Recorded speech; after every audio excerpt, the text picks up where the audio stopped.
Well, good morning. We're joined here by Leah Jean and Steffi from Gulf Coast Neurospa. Thanks again for being here. Of course. Thanks for having us. How are you?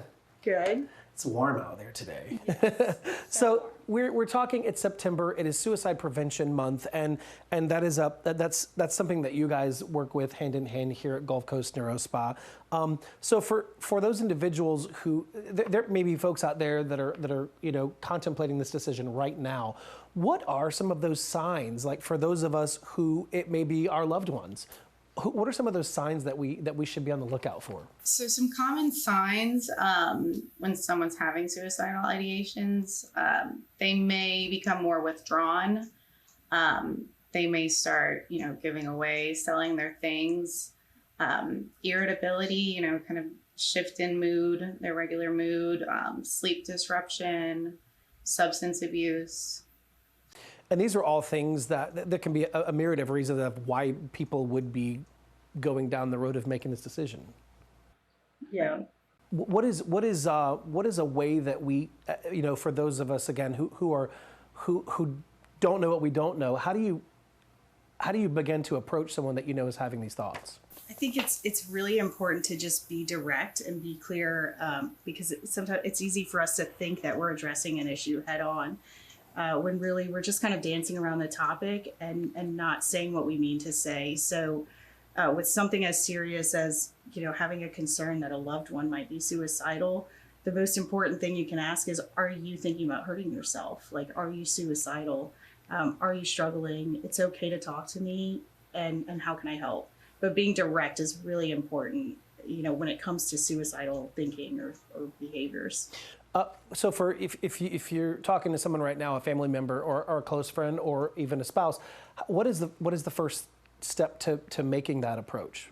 Because it's going to be difficult to have that conversation. What's that first? How do you get out the gate with that conversation? I think having that calm demeanor, being a safe space, non-judgmental, just like offering support, letting them know that you're here for them, you hear them. Another very underrated way that you can send the message of acceptance and support is if you are experiencing mental health struggles or have had treatment in the past or currently, being open about that might give someone else the courage to speak up about their issues that you're not even aware of. You don't even have the slightest clue that they're experiencing that struggle, but you can empower them and encourage them to be more open about it. Some thoughts of suicide might be because of some other challenges that are happening in your life. What are some of the treatments that you offer here that could help to assist with that? Both of our treatments are FDA approved for treating major depressive disorder, which is has a strong correlation with suicidality.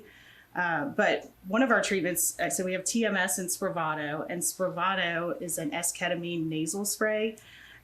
It's got a really unique FDA-approved indication, which is treating major depressive disorder in adults that also have suicidal ideation.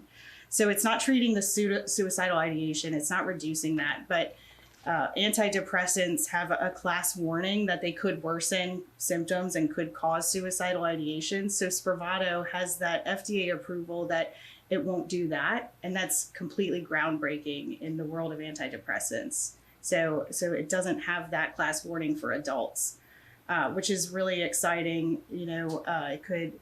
We're by no means a crisis intervention clinic, but this treatment can prevent hospitalization. It's fast acting. We see a significant response within 24 hours of the first treatment. So that's just really unique. It's something we're really excited about, and we're seeing it all the time in our practice and real world experience. There was one more treatment that you had? TMS. TMS. Yeah. So we also do TMS, it's transcranial magnetic stimulation. Both of these treatments are totally outpatient treatments. They're covered by almost every insurance company for depression. And TMS, we also see some reduction in suicidal thinking or behavior.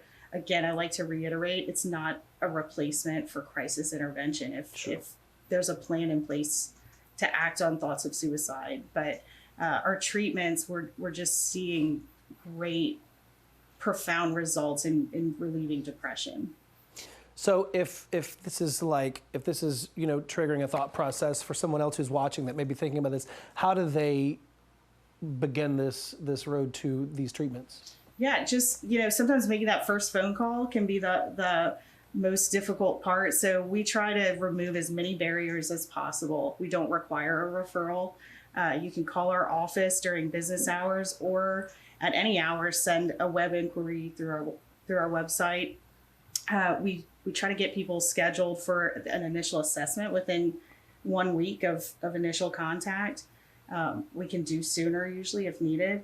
And then that initial assessment is really just a conversation of, what our treatments are like, which treatment logistically or clinically is more appropriate for the patient.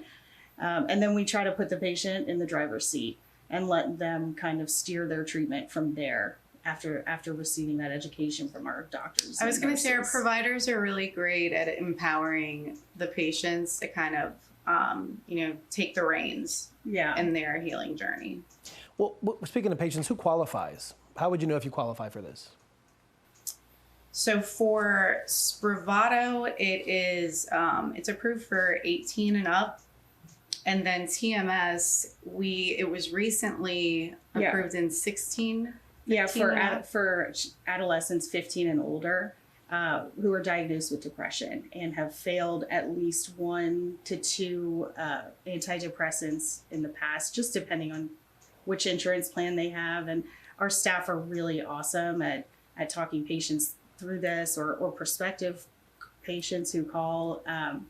Our staff are equipped to answer any questions that anyone might have. So, even if you want to call to ask about candidacy for treatment or getting scheduled, just making that first phone call, it goes a long way. There's a different level of comfort, even whether you're in Ocean Springs or Gulfport, the 2 locations. There's a different level of comfort in that you don't feel like you're in a clinical setting. We got about a minute left. Speak to how you've made this feel very welcoming to the folks that come in. So we've created our entire atmosphere based on patient feedback, which we take it very seriously. A lot of our patients, like Spravato in particular, patients are here for 2 hours when they self-administer the treatment. And the setting and the whole experience really plays into the response they have and the whole larger experience they have. So we've just taken a lot of feedback and kind of, our patients are really the ones who have driven our whole aesthetic, and we've seen like medical results from that. We've seen lower blood pressures across the board. And so we're glad we took that feedback seriously. Absolutely. Listen, if you have questions, you see that number in the website there at the bottom of your screen. Give the folks here a call. Leah, Gina, Stephanie, thank you so much for being here today. Thank you. Thank you.